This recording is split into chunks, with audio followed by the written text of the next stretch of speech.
হাজী নুরুল ইসলামের সমর্থনে তৃণমূল কংগ্রেসের বিশাল কর্মী সভার আয়োজন করা হলো। এদিন মানুষের উপস্থিতি ছিল চোখে পড়ার মতো। এদিন উপস্থিত ছিলেন বসিরহাটের তৃণমূল নেতা বাদল মিত্র, বসিরহাট ১৯ নম্বর ওয়ার্ডের প্রাক্তন কাউন্সিলর ইলিয়াস আলী সর্দার, কাউন্সিলর শোভা দত্ত, বসিরহাট টাউন তৃণমূল কংগ্রেস সভাপতি অভিজিৎ ঘোষ সহ এলাকার একাধিক বিশিষ্ট নেতৃবর্গ। বসিরহাট ১৯ নম্বর ওয়ার্ডের নেওড়া বাজারের পার্শ্ববর্তী এলাকায় বসিরহাটের প্রাক্তন কাউন্সিলর ইলিয়াস আলী সর্দারের নেতৃত্বে এই তৃণমূল কর্মী সভাকে কেন্দ্র করে মানুষের দূর দূরান্ত থেকে উপস্থিত হন।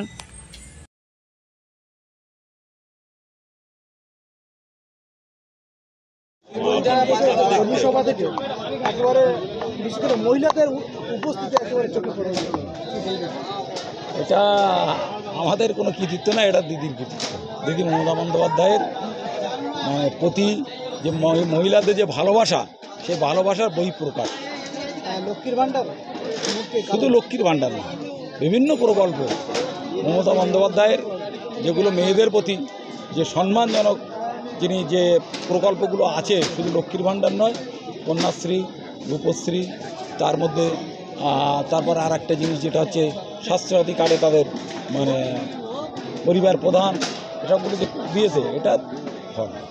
আপনার ওয়ার্ডে লোকসভা নির্বাচনে নিয়ে কি ভাবছেন? এটা আমরা জিতব ইনশাল্লাহ। আর পাশাপাশি সন্দেশখালীতে একের পর এক টেস্টিং অপারেশনের পরে গতকাল তৃণমূল কংগ্রেসের বিশেষ করে বিধায়ক এবং স্থানীয় দিলীপ মল্লিককে মারা হলো, ওই ব্যাপারটা আমি সঠিক দেখার সময় পাইনি, আজকে একটু দেখছিলাম।